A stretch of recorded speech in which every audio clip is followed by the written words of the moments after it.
नमस्कार दोस्तों, wealth creation की यूट्यूब चैनल में आप सभी का बहुत बहुत स्वागत है। मैं हूं आपका दोस्त मनीष। दोस्तों, आज हम बात करेंगे डेट के बारे में। डेट मतलब कर्जा। तो डेट जो होता है एक कंपनी की लायबिलिटी होती है। आज नहीं तो कल कंपनी को पे करना ही होता है। कंपनी ने अगर लोन ले रखा है कहीं से, बैंक से, किसी फाइनेंशियल इंस्टीट्यूशन से, बॉन्ड के थ्रू, डिबेंचर्स के थ्रू या एफडी के थ्रू, रिटेल इन्वेस्टर के द्वारा, तो कोई कुछ भी डेट है कंपनी की बैलेंस शीट में, तो वो कंपनी को आज नहीं तो कल लौटाना ही है। मैं थोड़ा आपको सिंप्लीफाई करके समझाता हूँ। कंपनी ने एक्सपेंशन करने के लिए, नई फैक्ट्री सेटअप करने के लिए, अपने बिजनेस को बढ़ाने के लिए बैंक से कर्जा लिया या कहीं से कर्जा लिया है, तो वो कर्जा जो लिया है वो आज नहीं तो कल उसको रीपे करना पड़ेगा। उस पर बैंक को इंटरेस्ट पे करना पड़ता है क्वार्टरली। तो वो कंपनी की लायबिलिटी है, एक सरदर्द की तरह है। तो जिन कंपनी की बैलेंस शीट में डेट होता है उसमें मैं इन्वेस्ट नहीं करता हूँ। मैं कोशिश करता हूँ कि डेट कम से कम हो, एसेट ज़्यादा हो, कंपनी की लायबिलिटी कम हो, कम से कम हो। देखिए, यहाँ पे दो सिनेरियो बनते हैं, दो केस बनते हैं। तो दोस्तों, यहाँ पे पहला केस बनता है कि कंपनी ने अपने बिजनेस को बढ़ाने के लिए, व्यापार को बढ़ाने के लिए कर्जा उठाया, बैंक से लोन उठाया। तो यहाँ पे कंपनी एक्सपेंशन के लिए डेट ले रही है, तो ये एक पॉजिटिव माना जाता है कंपनी के बिजनेस के लिए। अब यहाँ पे इन्वेस्टर पॉइंट ऑफ व्यू से देखें तो क्या ऐसी कंपनी में इन्वेस्ट करना चाहिए जो कर्जा ले रही है, बैंक से लोन ले रही है एक्सपेंशन करने के लिए। उसमें आपको ये देखना पड़ेगा कंपनी किस एरिया में वर्क करती है, उस कंपनी का मार्केट शेयर क्या है मार्केट के अंदर, अपने सेक्टर के अंदर। मतलब कंपनी जो व्यापार कर रही है, क्या उसका प्रोडक्ट अच्छा बिकता है, मार्केट में डिमांड है, इन फ्यूचर कंपनी का बिजनेस ग्रो करने वाला है। कंपनी का बिजनेस अगर फ्यूचर में ग्रो करने वाला है, कंपनी जो सर्विस दे रही है या प्रोडक्ट बेच रही है, वो प्रोडक्ट आगे भी कंपनी का और ज़्यादा बिकेगा। कंपनी जो प्रोडक्शन करेगी उसकी सेल हो जाएगी और रेवेन्यू बढ़ेंगे तो प्रॉफिट ऑटोमेटिकली बढ़ जाएगा। तो कंपनी अगर एक्सपेंशन करने के लिए लोन ले रही है और कंपनी की एसेट भी काफ़ी है, अच्छे नंबर्स में है एसेट, और लोन ले रही है, लिमिट में लोन ले रही है, ये नहीं कि अनलिमिटेड लोन ले लिया। एसेट है, कुछ एसेट है मान लीजिए 10 रुपये, और लोन ले लिया उसने 15 रुपये, 20 रुपये का, तो ये एक डिजास्टर माना जाता है।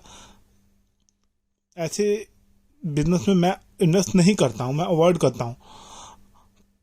तो दूसरी कंपनियां वो होती हैं जो डेट फ्री होती हैं, जो अब वेल स्टैब्लिश बिजनेस होता है, जिन्होंने अपना बिजनेस को पूरी तरीके से बढ़ा लिया है। पहले उन्होंने कभी कर्जा लिया होगा, आज की डेट में वो कर्ज मुक्त हैं, और वो काफ़ी अच्छा डिविडेंड भी देती हैं, बोनस भी देती हैं अपने शेयर होल्डर को।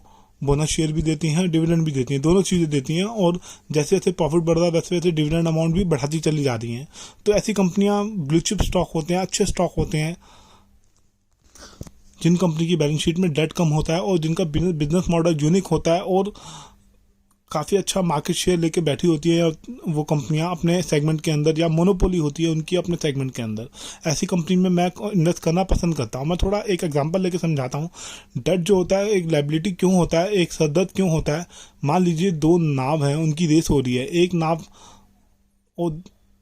के अंदर नीचे के सरफेस पे होल है थोड़े से, तो जो चला रहा है ड्राइवर, उसको पहले वो होल को फिल करना पड़ेगा, वरना वो नाव डूब जाएगी। रेस जीतना तो दूर, वो हार जाएगा, नाव उसकी डूब जाएगी। वहीं जो दूसरी नाव है जिसमें छेद नहीं है, इसका मतलब वो डेट फ्री कंपनी है। एग्जांपल के लिए मैं आपको समझा रहा हूँ, कि एग्जांपल लेके बता रहा हूँ कि वो डेट फ्री कंपनी है, और जिस नाव में सरफेस में होल है वो डेट वाली कंपनी है, उस पर कर्जा है।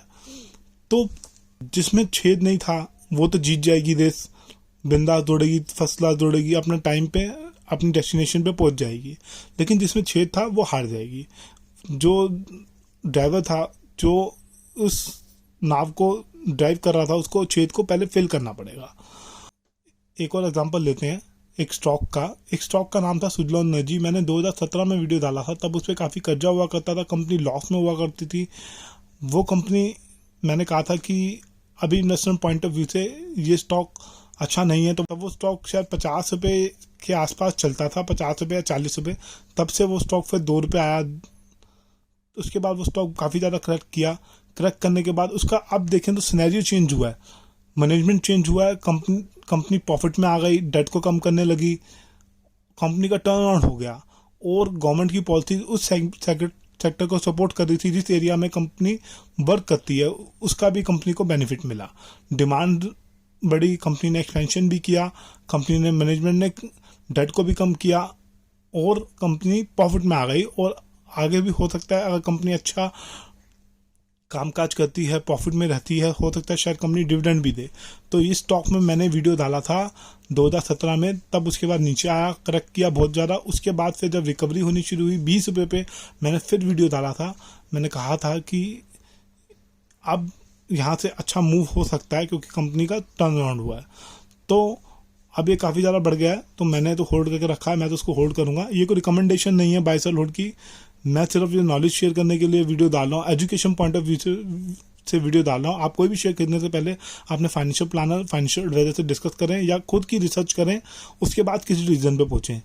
मैं समझाने के लिए, आपको अपनी बात को समझाने के लिए मैं एग्जाम्पल लेके आपको समझा रहा हूँ।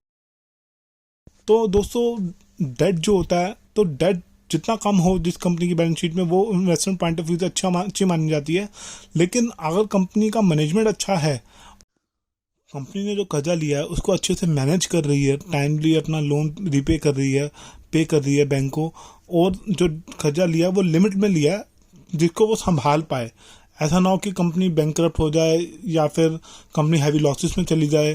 तो मैनेजमेंट अच्छा है, वो अच्छे से ड्राइव कर रहा है बिजनेस को, सारी चीज़ों को संभाल के एक तराजू में तोल के सही तरीके से चल रहा है, ऐसा तो स्टॉक अच्छा माना जाता है। और वहीं दूसरी जगह जिसमें डेट बहुत ज़्यादा हो, एसेट कम हो कंपनी की, मतलब कंपनी की कुल संपत्ति कम हो, कंपनी ने कर्जा ही ज़्यादा ले रखा है, तो ऐसा स्टॉक अच्छा नहीं माना जाता इन्वेस्टमेंट पॉइंट ऑफ व्यू से। पर्सनली ये मेरे व्यूज़ हैं, मैं डेट फ्री कंपनी में ही इन्वेस्ट करना पसंद करता हूँ, या फिर कुछ अच्छा स्टॉक हो, या फिर कोई ऐसा स्टॉक हो जिसका टर्न अराउंड हो रहा हो और कंपनी डेट को कम करती जा रही हो, प्रॉफिट में आ गई हो, मैं उस टाइप के स्टॉक में थोड़ी पोजीशन बनाता हूँ। तो डेट फ्री स्टॉक काफ़ी सारे हैं, काफ़ी सारी कंपनियाँ हैं।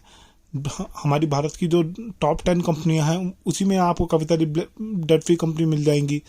एक और स्टॉक था जो मैंने 2017 में बात की थी, 500 रुपये पे चलता था, उसका नाम था पीडीलाइट इंडस्ट्री। फेविकॉल बनाने वाली कंपनी है ये, अपने सेगमेंट की मार्केट लीडर है कंपनी। इसके काफ़ी सारे ऐसे प्रोडक्ट हैं जिनकी काफ़ी अच्छी डिमांड है मार्केट में, काफ़ी अच्छी सेल है, तो ये स्टॉक मल्टीबैगर बन गया। इसके बारे में मैंने बात की थी। तो ऐसे कुछ अच्छे स्टॉक आप भी ढूंढिए जो डेट फ्री हो और कंपनी का बिजनेस आपको लगता हो कि फ्यूचर में भी ग्रो कर सकता है, अच्छा रिटर्न निकाल के दे सकता है, हेल्दी बैलेंस शीट हो, जिसकी कैश फ्लो स्टेटमेंट अच्छा हो, रिजर्व अच्छे पड़े हों, ऐसे स्टॉक ही मल्टीबैगर बनते हैं। तो दोस्तों, बस इसी के साथ वीडियो को मैं ख़त्म करता हूँ। ये वीडियो नॉलेज शेयर करने के पर्पज़ से था। अगर आपको वीडियो अच्छा लगा हो तो वीडियो को लाइक कीजिए और अपने कमेंट दीजिए। धन्यवाद।